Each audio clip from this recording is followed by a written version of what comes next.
রবিবার 15 জুন খিদিরপুরের অরফানগঞ্জে ভয়াবহ আগুন লাগে। সোমবারই ঘটনাস্থলে যান মুখ্যমন্ত্রী মমতা ব্যানার্জি। সেখানে গিয়ে পরিস্থিতি খতিয়ে দেখেন মুখ্যমন্ত্রী। ক্ষতিগ্রস্ত ব্যবসায়ীদের জন্য ক্ষতিপূরণও ঘোষণা করেন মুখ্যমন্ত্রী বলেন, যাদের দোকান পুড়ে গিয়েছে তাদের অস্থায়ী দোকান করে দেবে সরকার। মুখ্যমন্ত্রীর দিকে এই সময় চেঁচিয়ে কথা বলেন কয়েকজন ব্যবসায়ী। মাঝপথে একটু হলেও মেজাজ হারান তিনি। মুখ্যমন্ত্রী পাল্টা বলেন, কে ভাই তুমি তো টেম্পোরারি দোকান পাবে, তুমি ঠিক করে দেবে কি করা হবে? সরকারের তো একটা পদ্ধতি থাকে।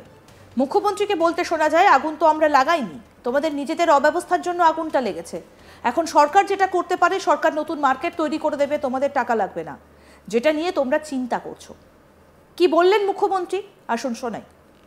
নিজেদের অব্যবস্থার জন্য আগুনটা লেগেছে।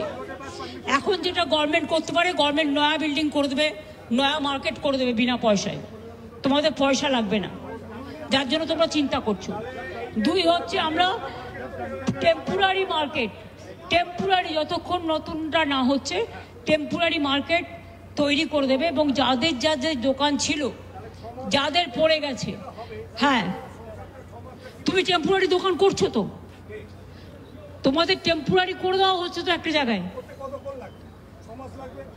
কে বলেছে তোমায়? তুমি সব ঠিক করবে? কে ভাই তুমি?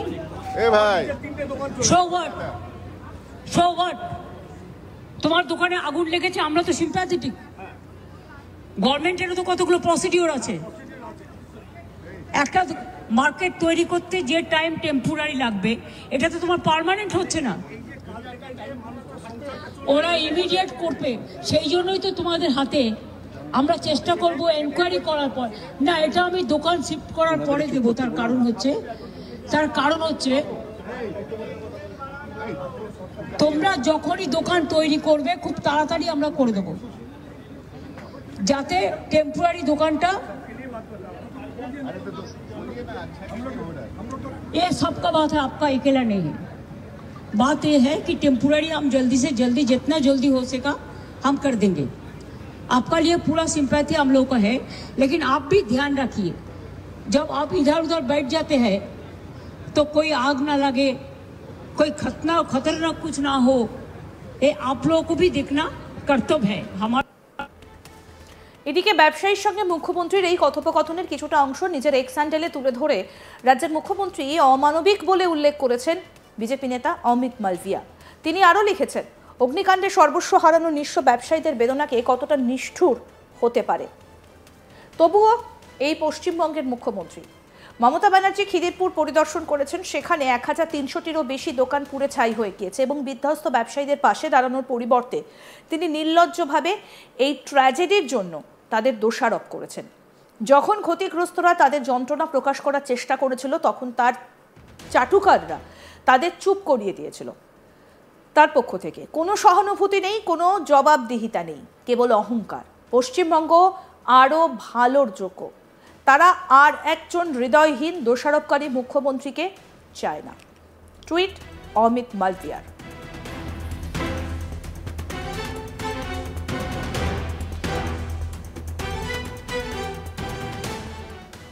প্রসঙ্গত উল্লেখ্য, রবিবার মধ্যরাতে আগুনের গ্রাসে ক্ষতিগ্রস্ত হয় খিদিরপুরের অরফানগঞ্জ বাজারের বহু দোকান।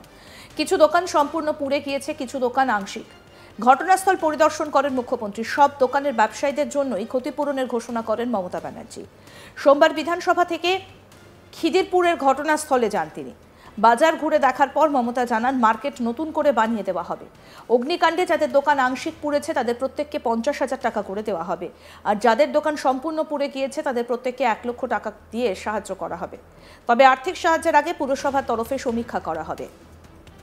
যতদিন পর্যন্ত না সমীক্ষা শেষ করে আর্থিক সাহায্য দেওয়া হচ্ছে, ততদিন ক্ষতিগ্রস্তদের সংসার চালাতে 10,000 টাকা করে দেবার কথাও জানিয়েছেন মুখ্যমন্ত্রী। কি বলেছেন মুখ্যমন্ত্রী, আসুন শুনে। पूरा साइंटिफिक वे से मार्केट नया बना देंगे,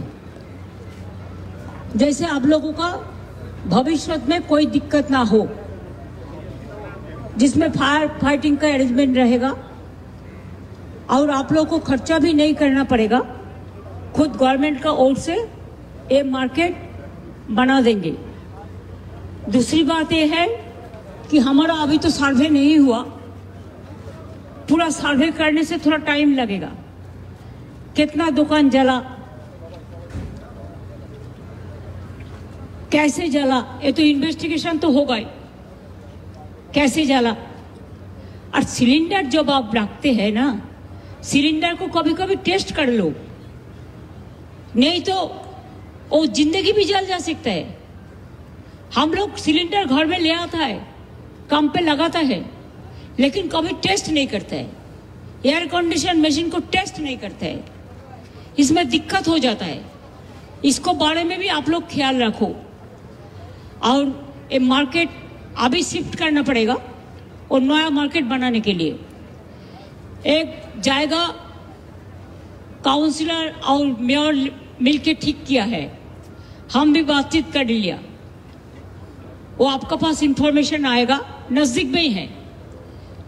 वो एक जगह हम रख दिया था कोई काम के लिए, उसमें अभी टेम्पोरारी आपको मार्केट शिफ्ट होगा जब तक नया मार्केट नहीं बनता है। जैसे आपको बिजनेस भी कामयाबी रहे, आपका कारोबार भी चले, आपका परिवार भी चले। और दूसरी बात है, कुछ मदद आप लोगों को करने के लिए हम तैयार है, लेकिन हमको देखना पड़ेगा पूरा रिपोर्ट हमारे पास आने से एक्चुअली क्या है, किसको किसको दुकान जल गया है, किसका पूरा जला है, किसको आधा जला है। ये बात इन्वेस्टिगेशन करके, इंक्वायरी करके, पूरा विजिट करके, लेकिन अभी नया करके कोई आग नहीं लगाना चाहिए। তোমরা পুলিশ থেকে একটা ব্যারিকেড করে দাও, আর যেগুলো এখনো ধোয়া উঠছে সেগুলোকে নিভিয়ে দেওয়ার ব্যবস্থা করো, দরকার হলে ওয়াটার ট্যাঙ্ক। और ये बात है कि जिसको पूरा जल गया है हम 1 लाख करके उसको देगा, दुकान भी बना देंगे प्लस मटेरियल्स खरीद करने के लिए। और जिसको थोड़ा से हुआ उसको हम 50,000 करके देगा। ये आपको जब शिफ्ट हो जाएंगे तभी मिलेगा। नया बनेगा जब, और नया जिसका दुकान जिधर में था उसका ही मिलेगा।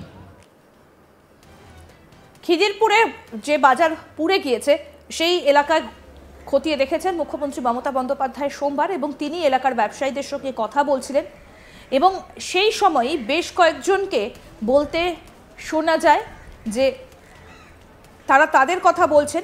সোমবার ঘটনাস্থলে যখন মুখ্যমন্ত্রী গিয়েছিলেন তখন তিনি ব্যবসায়ীদের জন্য ক্ষতিপূরণের ঘোষণাও করেছেন, যাদের দোকান পুড়ে গিয়েছে অস্থায়ী দোকান করে দেবে। এই সময়ে চেঁচিয়ে কয়েকজন ব্যবসায়ীকে কথা বলতে শোনা যায়। মাঝপথে একটু হলেও সেই সময় মেজাজ হারিয়েছিলেন মুখ্যমন্ত্রী, এবং তিনি বলেন তখন পাল্টা, কে তুমি ভাই, তুমি তো টেম্পোরারি দোকান পাবে। আরও আপডেট পেতে দেখতে থাকুন আজ তাক বাংলা, সাবস্ক্রাইব করুন, নোটিফিকেশন পেতে বেল বাটন অপশন প্রেস করুন, হোয়াটসঅ্যাপেও ফলো করুন আজ তাক বাংলা।